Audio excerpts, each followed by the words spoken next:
So, hey guys, welcome to the first episode of the LUS STEM Club. It's going to be a series of videos released weekly to try and get you guys into STEM and exploring all the different topics that you may encounter in STEM. If you don't know, STEM stands for science, technology, engineering, and mathematics. So we hope you really enjoy these series. My name is Uchi. I'm a second year chemical engineering student, and I'm joined with Jess. If you want to introduce yourself. Hi guys, I'm Jess. I'm a fourth year material engineering student at Loughborough, and we are both the events coordinators on Loughborough's LUWES's committee this year. Yeah. So we could tell you a little bit more about our degrees briefly, what we do. So I'll start first. Chemical engineering it covers a broad range of topics and subjects, but I guess essentially what we do is we take things at a small scale and we scale them up, make them, industrially sized. And there's lots of different topics we study: thermodynamics, heat transfer, so much. It interacts with a lot of other engineering disciplines. So that's what I do. How about you, Jess? My topic is a little bit more in depth and like on a smaller scale than yours. So I study materials on a molecular level, so how all the atoms interact and fit together in a structure, as well as like their chemistry, so what they're made up of, and then how processing, so if you heat them up or cool them down rapidly, how this then affects how they behave when you use them in day-to-day life. What are we doing today, Uche? Today we'll be going through an origami challenge. There's a series of structures that we'll be walking you through, and afterwards you can have a look at our worksheet where there'll be more cool structures for you guys to try out. I hope you guys enjoy. So I think we're going to start first with a kite, something simple, but just to get us into practicing folding paper. And it's interesting how precise you have to be for it to come out right. I did practice. So if you guys have origami paper, then it will be perfectly square already. But Uchi and I already have A4 size paper. So I'm going to quickly show you guys how to make a perfect square, if you want to follow me. So first of all, you're going to take one corner. So there's going to be two corners that are closer together at the top, the narrow part. You're going to take one of these corners and fold it over to the opposite side. I know it's a bit difficult to see, but can you see roughly? So it kind of makes a triangle shape? Yeah. Cool. Like that. Oh gosh, it's white, you can barely see, but yeah.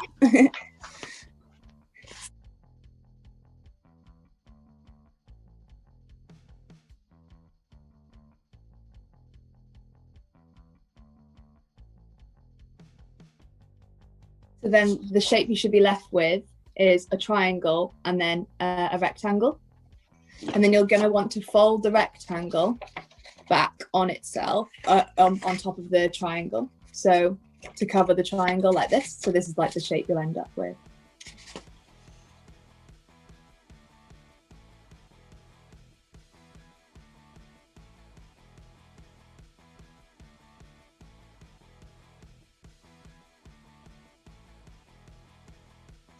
I also recommend that when you're folding things, you obviously fold it one way, but in origami, it's really useful to fold it back the opposite way to really reinforce that line.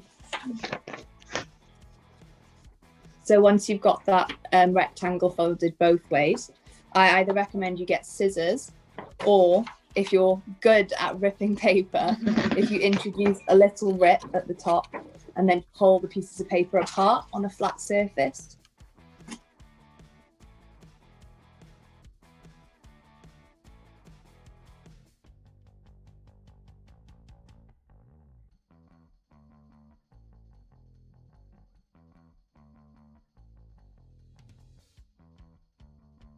So you kind of have a clean tear like that.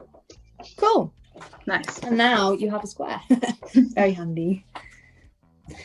So now that you've got our starting square for a kite, if you didn't have to make your own square out of paper, then you're going to want to fold your square in half so that you have a crease down the middle. If you did make your own square, then you should already have this crease. And then the next step is, so if you hold your crease upright so that your fold is vertical, you'll want to take in one of your corners so that it meets the line in the middle and creates a smaller triangle.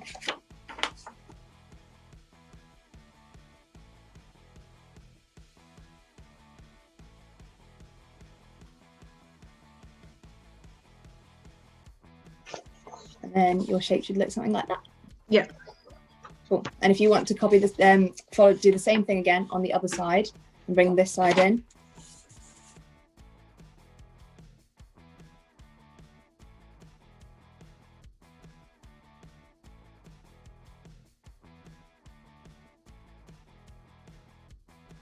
And this is what your shape should look like.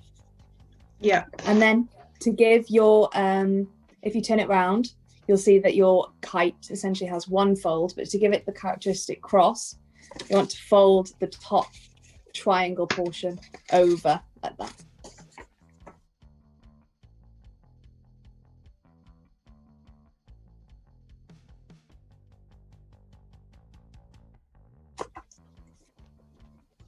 And then this is what all your kite should look like. And then from the front, you have your four crosses, your cross of 4 lines. Yeah. Cool. Yeah, brilliant. Awesome. What I've seen online is some people like to, depending on the size of your paper, obviously ours is quite big. Yeah. But if you use smaller dimension square, some people use toothpicks to reinforce their kite, add string, and then it looks a lot more like a kite. But I thought it's a good way to start off practicing folding paper.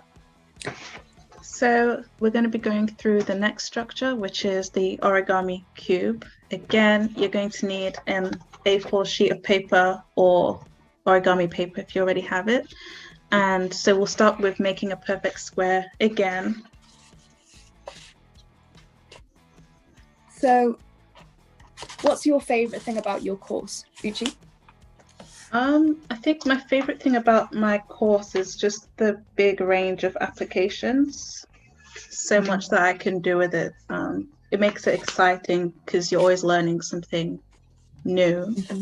And that was really helpful for me because I wasn't too sure what I was going to do with my degree at first. So it's less scary. Yeah. Yeah. How about you, Jess? I think I just really like how before I did my started undertaking my degree, I had no idea like the things that take place on such a small scale and how they really do have an impact on the things we see and interact with in terms of materials and surfaces and stuff, and how pretty much everything around us is made of a material or another, whether that be a solid, liquid, gas, anything in between. It's just really interesting to see how what's going on such a small scale that makes it hard, transparent, the color it is. I think that's so interesting. Yeah, I can relate to that with my degree as well. I didn't even know it existed when I was applying. And then when you look around, like all these household items in your bathroom, in your kitchen, chemical engineering has been involved in it in some way. It's so interesting seeing like what you're studying has such a direct impact in your life. You just don't know. Yeah, until you start studying it. Yeah, I had no idea. And just to note to you guys that are following along, if you are making your own squares, can I urge you to please recycle or reuse these paper cut-offs after you're done? Okay, so I have my square. I don't know about you, Uchi. I have my square. So you're going to flip over your piece of paper, your square piece of paper, so that the crease is facing downwards. And then what you're going to do is you're going to basically fold your square 3 times. So across, just normally. Half once. Yeah. And then again from the other side, back to the point opposite it.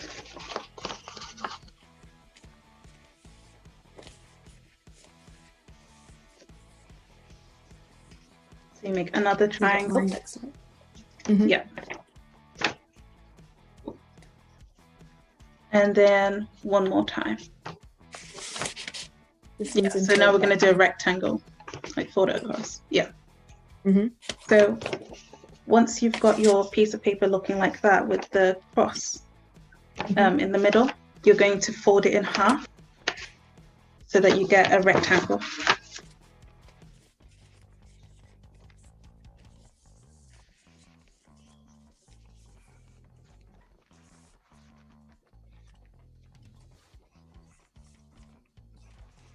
Is this right?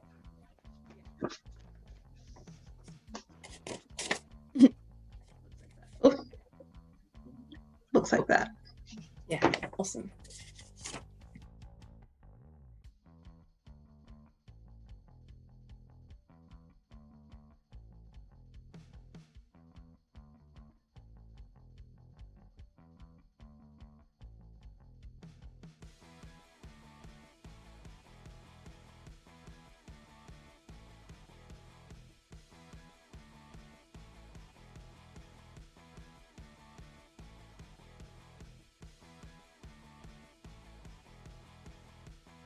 So now you have your rectangle looking like this. What you should do next is on one side, if you kind of push it in and fold it in on itself, push it in and then close it back. And do the same thing on the other side.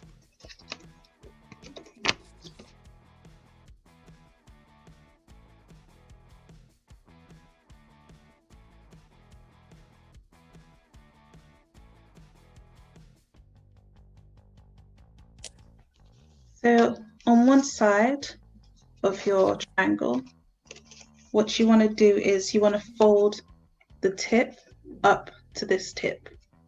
Okay, like this? Yeah.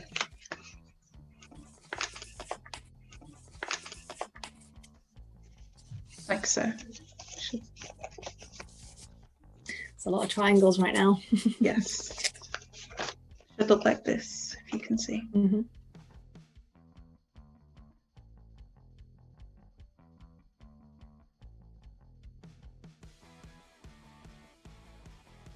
So with the triangle that you've just folded up, you want to take the tip of it and fold it down so that it reaches the middle of the vertical line that we've just made. Making it another triangle that stops at that Center line in the middle. If you guys can see that. Yeah.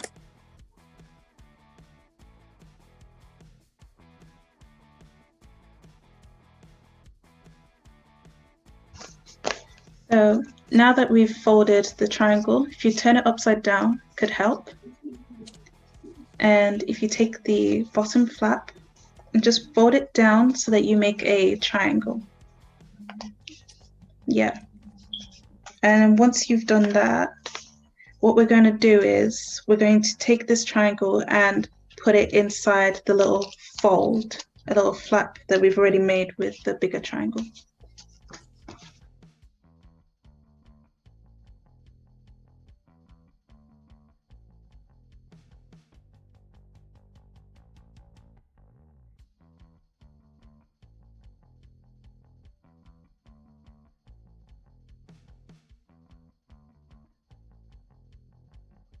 To take the other side of the triangle, which we've done nothing to, and fold it upwards again to make a triangle, a big triangle.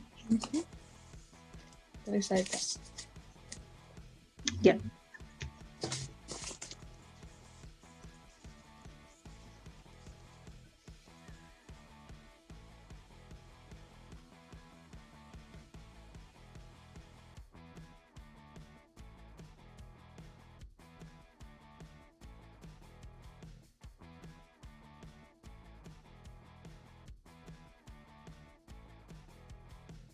Then we're going to do the same thing again. Again, it might help if you turn it around upside down. Take the corner and you fold it up to make another small triangle.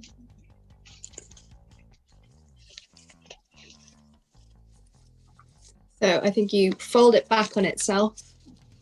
And then with this little triangle you've just made, I think you slot it into the pocket.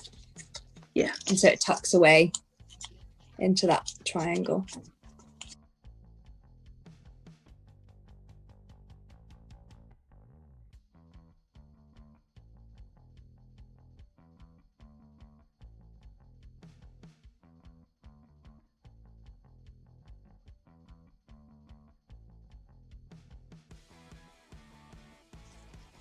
How's yours looking? Yeah, it's getting there. It's good now. Can't see it, but yeah. Keep putting it upside down. All right. So what you're going to do is you're going to turn it over so that all the folding is facing you.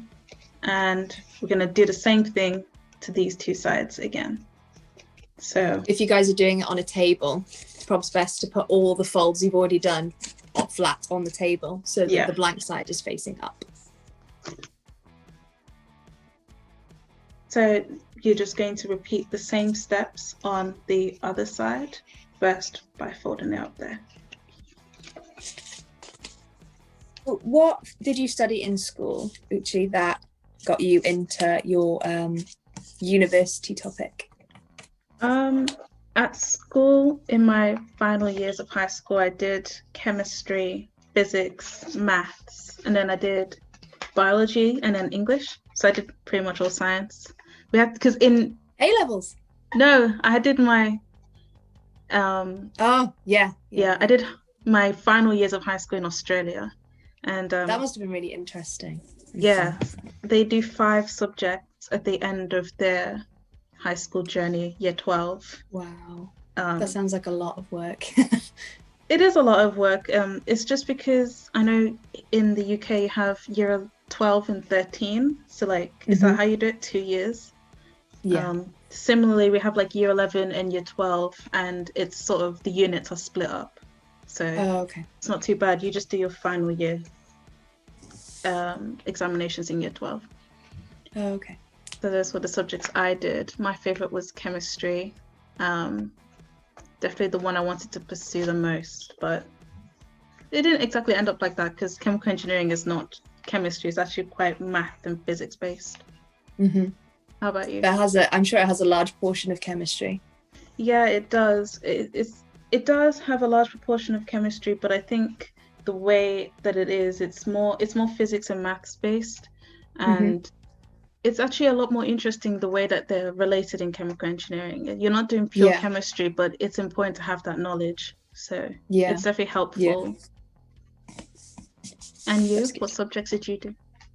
I did something similar actually. I started off doing AS in Wales. I know it's a bit different in England again, but in Wales we split. So we're allowed to do AS exams in year 12 and then A2 exams or A-level exams in year 13. So I started doing technology, resistant materials, so like wood, metal and stuff like that.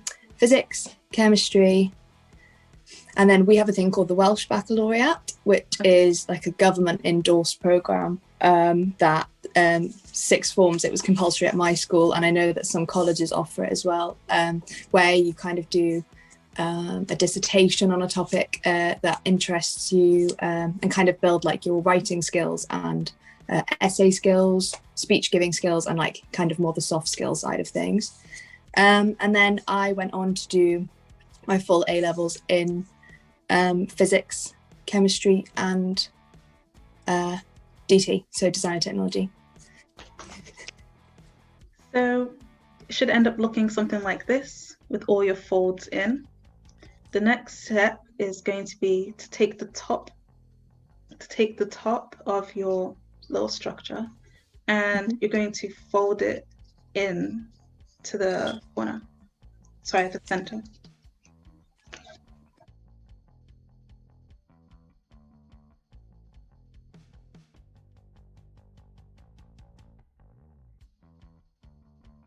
Anybody listening who's interested in doing engineering, even if it's materials where the maths elements aren't as heavy as they are, I know, for like chemical engineers and mechanical engineers and so on, I would recommend that if you're interested in doing an engineering degree that you take maths. Yes, it's important. Definitely. This part reminds me of when you were younger, you used to make chatterboxes and Yeah. fold paper. Yeah, this part reminds me of when you get to the middle and you folded all the triangles that kind of meet. Yeah. And you do the same thing again to the other side.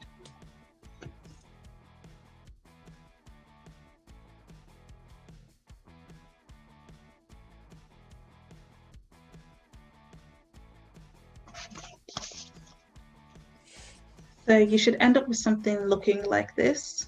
If you just turn it, so it's horizontal.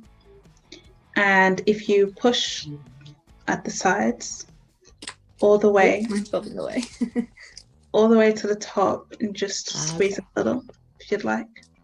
So what was a horizontal line then becomes a vertical one? Yeah. When you pull it apart just a little bit, not too much, it should look like a cross, a little cross there. Mm-hmm.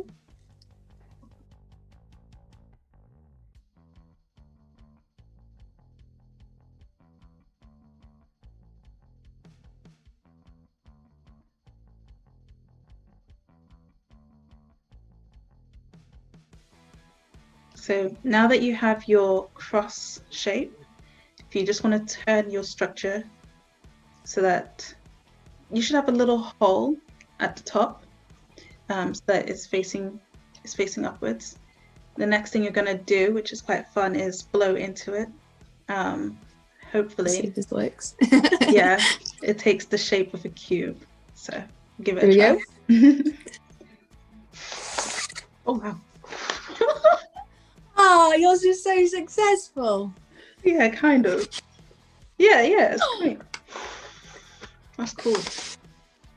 Guys, that was so much fun. Yeah, that was quite cool. That was so satisfying. Yeah. Not even gonna say. Yeah. And there you now go. we have a 3D cube. Yeah. Well done, guys. So thanks, guys, for following us along, making our shapes. And I hope you've enjoyed and seen how a simple piece of paper can be made into things like a kite, a swan, a cube, whatever you've decided to make. And yeah, I hope you've enjoyed. So thank you for joining. Please be sure to send us pictures of the structures you've made, either from following us or from our worksheet. You can send it to our Instagram at wes_Loughborough, so at WES_LBORO. You can send it to our Twitter, which is Wes Loughborough, all in caps. Our Facebook, again, Wes Loughborough, and the same for our LinkedIn. Thanks for tuning in, guys, and we hope you join us on our next one, where we'll be doing another STEM activity. Thank you. Bye. Bye, guys.